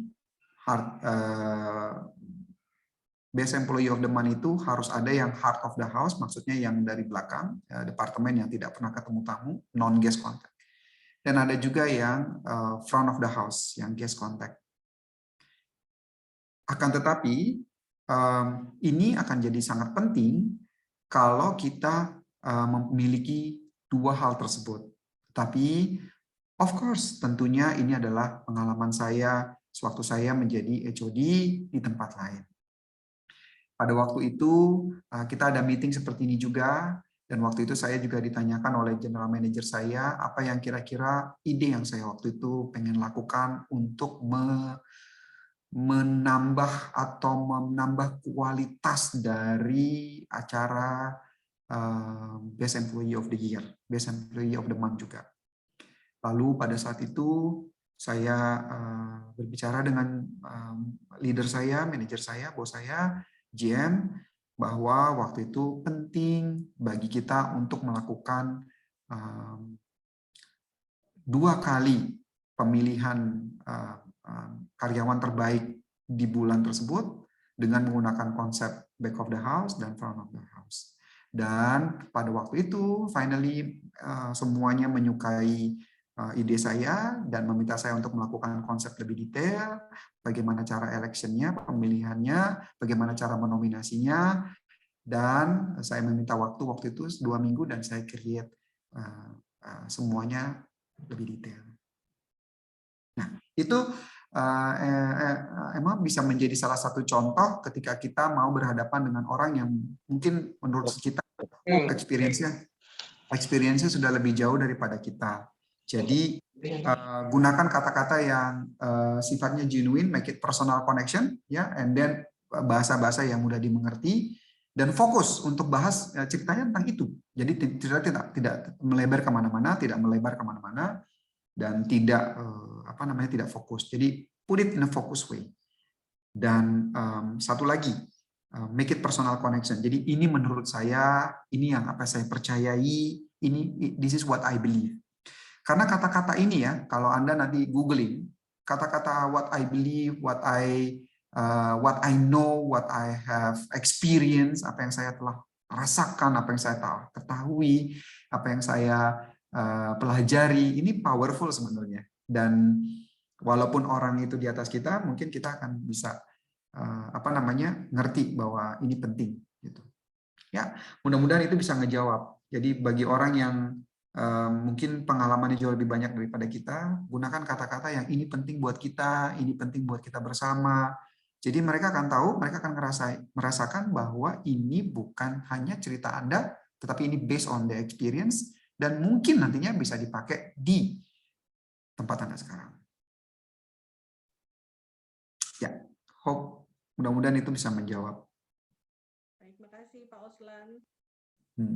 Ya, terima kasih Emma for the question. Selamat sore Pak Oslan. Oke, selamat sore. Wah, apa kabar Pak? Iya, kita baru ketemu Pak Oslan. Ini Pak Oslan. Ya, baik Pak Nuri. Yang bertanya Pak Oslan, kalau misalnya kita menceritakan tentang pengalaman kita, tapi di sini maksudnya tujuannya adalah memotivasi mungkin bawahan kita, tim kita di pekerjaan, seperti itu, dan tidak menyinggung perasaan mereka. Mungkin kita mungkin agak koreksi dengan kekurangan-kekurangan mereka selama ini bekerja di timnya, dan tapi membuat mereka tertarik untuk memotivasi agar mereka saling bersaing dalam menunjukkan prestasi kerja yang baik, seperti itu. Apakah caranya yang cerita apa yang tepat untuk membuat mereka termotivasi dan benar-benar mau menerapkannya, seperti itu Pak Oslan. Terima kasih Pak Oslan. Sama-sama Pak, makasih. Good questions. Ya, kalau bercerita tentang storytelling, cerita apa? Ceritanya banyak sebenarnya Pak. Bisa Anda ambil dari pengalaman sendiri atau bisa diambil dari pengalaman orang lain seperti yang saya bilang tadi. Yang paling penting adalah ceritanya itu terstruktur, mengandung essence dari yang tadi koneksi, terkoneksi dengan apa yang mereka rasakan, dan juga sifatnya adalah real, genuine, dan tujuannya untuk mengkoreksi. Dan mengkoreksi ini nggak hanya buat yang tim ya Pak, bisa juga mungkin leader kita, seseorang yang levelnya di atas kita. Kadang kita bisa bercerita storytelling melalui pengalaman yang kita lakukan atau yang dari orang lain. Sebagai salah satu contoh, waktu saya pengen menegur seseorang, ya, menegur seseorang tentang grooming, contohnya nih, ya, untuk bintang 5 grooming itu cambang dan lain sebagainya, kumis itu benar-benar Kalau bisa nggak ada gitu ya. Tetapi di negara ini boleh, hanya saja harus rapi misalnya. So, saya cerita tentang performance. Dan jangan terlalu ini Pak, seperti yang saya bilang, genuine itu easy to understand dan juga tidak bertele-tele. Ceritanya itu nggak perlu muter-muter, spesifik to dia, spesifik untuk apa yang kita mau share. Memang untuk membuat mereka tidak merasa hard feeling agak sulit. Kenapa? Karena biasanya terjadinya karena pemilihan kata-kata. Bukan di struktur ceritanya, tetapi pemilihan kata-kata. Banyak orang itu merasa hard feeling, terluka karena pemilihan kata-katanya. Walaupun pada aslinya mereka sadar bahwa mereka melakukan kesalahan. So, saya nggak akan pakai storytelling, Pak, kalau mereka misalnya melakukan kesalahan. Tetapi saya melakukan pendekatan yang sifatnya straight to the point. Jadi saya nggak mau, apa sih istilahnya, bermanis-manis, tapi sebenarnya saya bilang, kamu salah gitu loh. Ya, jadi saya menghindari storytelling justru kalau memang itu sesuatu yang signifikan. Contoh kayak grooming misalnya. Kalau mereka tidak melakukan grooming, saya langsung mendekati mereka dan saya ngomong pelan-pelan. Hey, misalnya namanya siapa ya misalnya? Oke, misalnya Anto misalnya. Mudah-mudahan di sini nggak ada namanya Anto ya. Halo, hai Anto. Halo, Mr. Roslan. Ya, apa kabar kamu? Baik. Ayo, gimana working di sini? Oke, busy ya. Saya lihat ya busy. Oke, Anto, sebagai seorang training manager, sebagai seorang L&D manager, saya lihat kamu ini ada sesuatu yang kamu tidak follow di standar guidelines untuk grooming. Kamu aware nggak? Ya, kalau bahasa gaulnya gitu Pak, did you aware gitu ya? Saya pakai bahasa Inggris ngomongnya. Kamu aware nggak? Oh iya saya aware. Terus kamu mau ngapain? Ya udah nanti saya trim. Tapi kamu tahu nggak sih standarnya gimana? Saya tahu standarnya gimana. Dan you know that itu salah kan? Ya tahu saya salah. Ya udah kapan kamu mau ngerjain? Nanti Pak setelah saya pulang shift pertama, shift kedua sore nanti saya udah rapi. Ya udah good. Saya tunggu ya nanti sore ya. Dan mohon untuk next time-nya nggak perlu saya remind lah, kamu kan juga sudah dewasa dan kamu kan juga di sini juga udah lama. Oke, agree. Jadi saya nggak pakai cerita justru Pak Nuri, saya justru better langsung straight to the point tentang kesalahannya apa. Dan saya sih bayangin ya Pak, kalau saya melakukan hal tersebut, kayaknya nggak sakit hati sih anak tersebut. Saya lihat karena saya straight to the point dan saya nggak langsung kayak pakai nada dan pemilihan kata yang salah. Itu sih Pak Nuri tentang kalau saya mau remind seseorang seperti itu. Mudah-mudahan menjawab pertanyaannya Pak.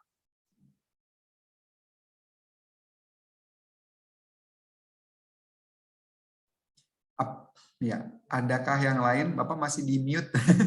Mohon maaf Pak. Terima kasih atas informasi yang sudah Pak Rusman beritahu kepada saya.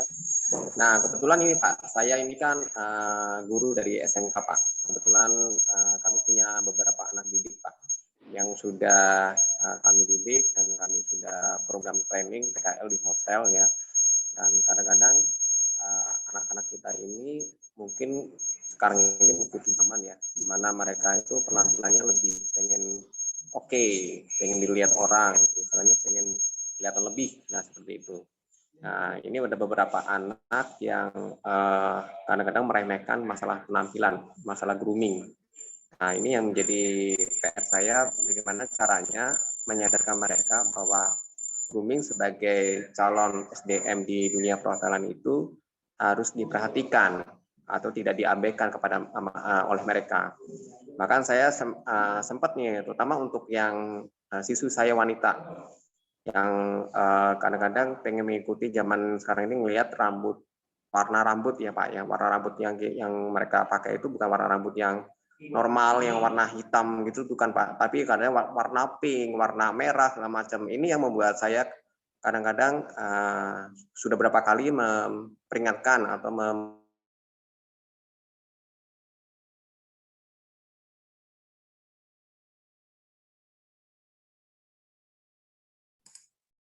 Halo Pak Nuri, mungkin disconnect ya kayaknya Pak Nurinya. Siswa kita ini untuk benar-benar menyadari bahwa grooming untuk calon SDM perhotelan ini sangat diperhatikan di sini. Jadi jangan sampai nantinya kita tidak sadar bahwa ini adalah hal yang merugikan mereka ya, istilahnya dalam masalah grooming. Nah ini contoh yang satu untuk yang siswa wanita. Tapi yang kedua adalah siswa laki-laki. Siswa laki-laki juga sama. Kadang-kadang ngelihat rambut kalau kurang keren, istilahnya kalau rambutnya nggak gondrong dikit, kayaknya nggak keren. Pengen model yang zaman-zaman sekarang, ngikutin model-model orang-orang yang film-film yang kayak film-film Korea yang rambutnya diperpanjang lah macam itu. Kadang-kadang mereka susah juga deh kita kasih tahu bahwa seorang hotelier atau seorang SDM hotelier ini ya masalah rambut jangan diperhatikan. Ya di sini yang kadang-kadang kami sebagai guru SMK yang sangat sulit untuk memberikan kesadaran ya kepada mereka untuk sadar bahwa mereka ini harus memperhatikan grooming sebagai calon SDM di dunia hotel. Nah ini. Nah menurut Pak Ruslan bagaimana kata-kata yang baik, yang tepat agar mereka mau berubah ya istilahnya mau mengikuti amanat kita seperti itu Pak. Terima kasih. Terima kasih Pak. Pada dasarnya untuk hal yang sifatnya standar ada guideline dan prosedur.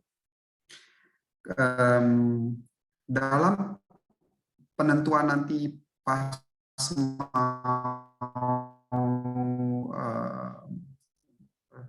siswa kita mau melakukan praktek di tempat di industri, ada baiknya kita memintakan standar grooming prosedur yang industri tersebut punya dari hotel tersebut atau restoran atau apapun ya, dan disosialisasikan ke para mahasiswa atau para siswa sehingga mereka akan tahu apa yang mereka expect kalau mereka terima di sana.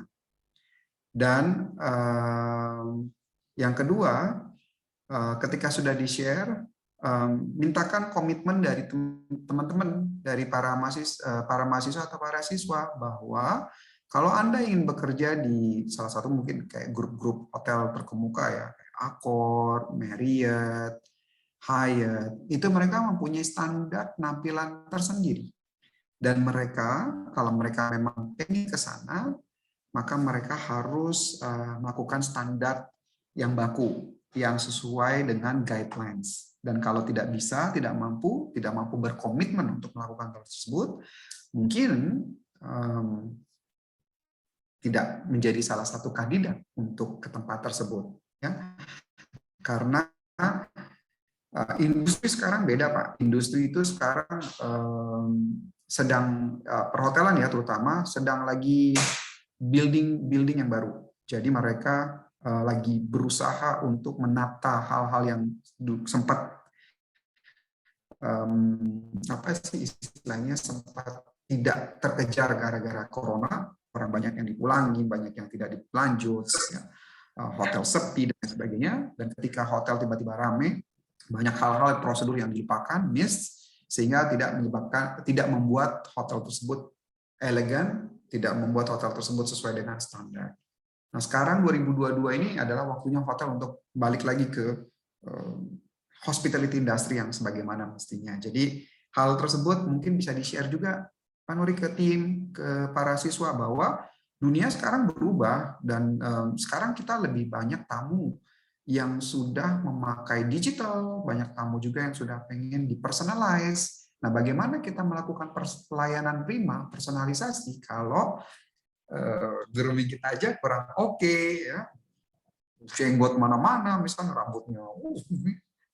Tapi kalau memang grupnya atau tipikal hotel tersebut memang lifestyle hotel mungkin yang funky, yang bisa pakai earring mungkin, pakai anting cowok-cowoknya, ya mungkin hal tersebut tidak terlalu menjadi masalah.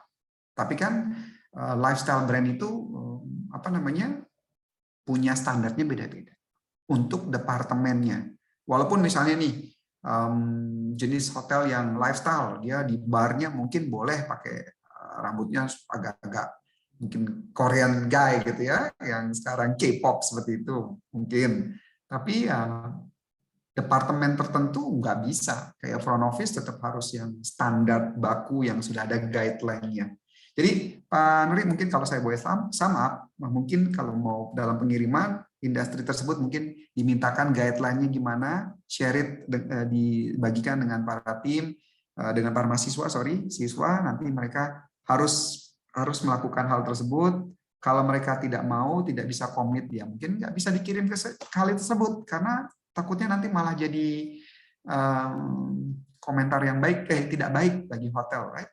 Nantinya jadi bad comment, dan reputasi sekolahannya Pak Nuri jadi ininya kan, jadi apa namanya, jadi terpengaruh nantinya. Oh, kalau dari sini nanti begini gitu. Jadi kita nggak mau kan reputasi kita juga terkena imbasnya. Tadinya oknum menjadi lebih melebar kemana-mana kan jadi ceritanya. Nah, bagaimana untuk merimain mereka? Mungkin pakai tadi Pak, cara saya boleh kalau pengalaman saya menegur orang seperti itu. Tapi Pak, kalau itu berlaku kalau orangnya dalam sekali diomongin langsung ngerjain.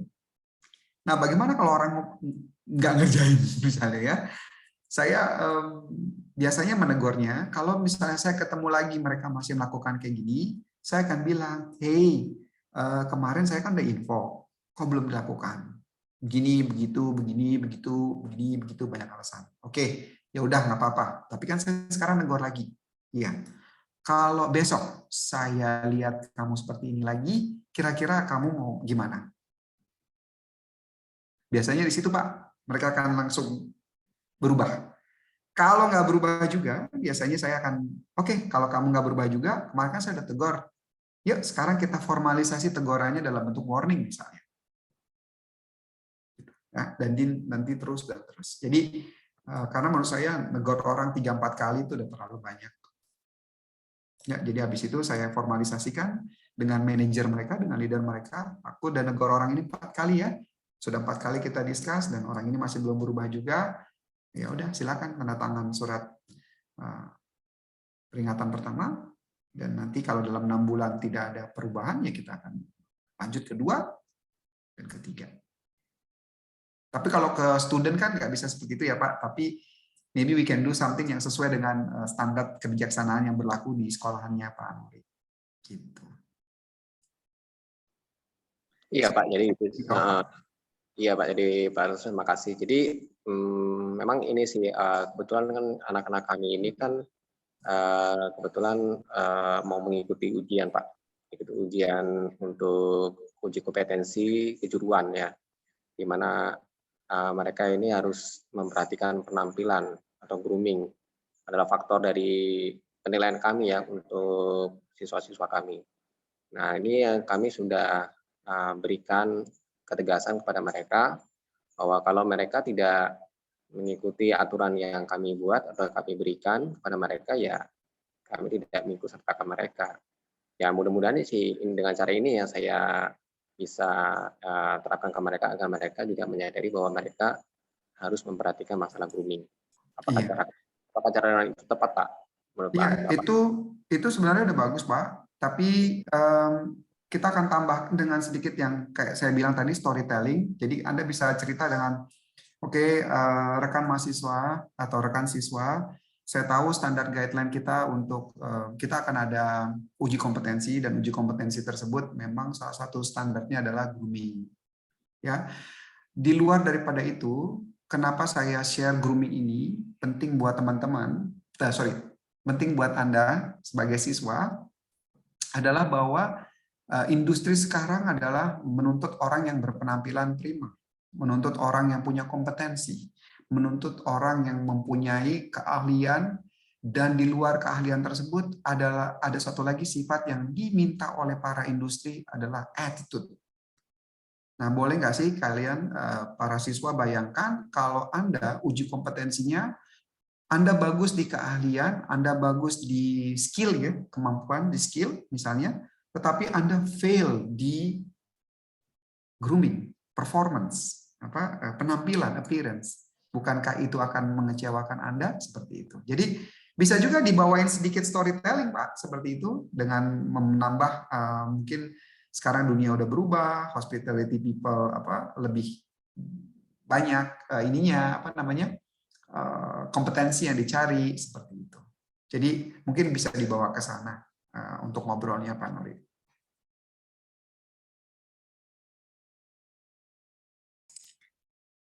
Apakah itu menjawab Pak?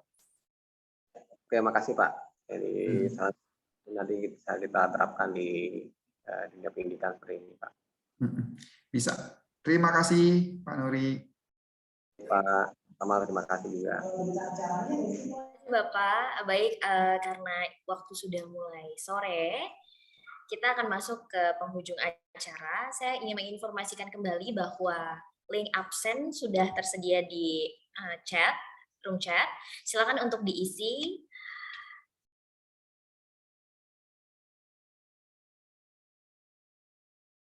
Dan tidak terasa sudah tiba waktunya untuk mengakhiri seminar kita pada hari ini.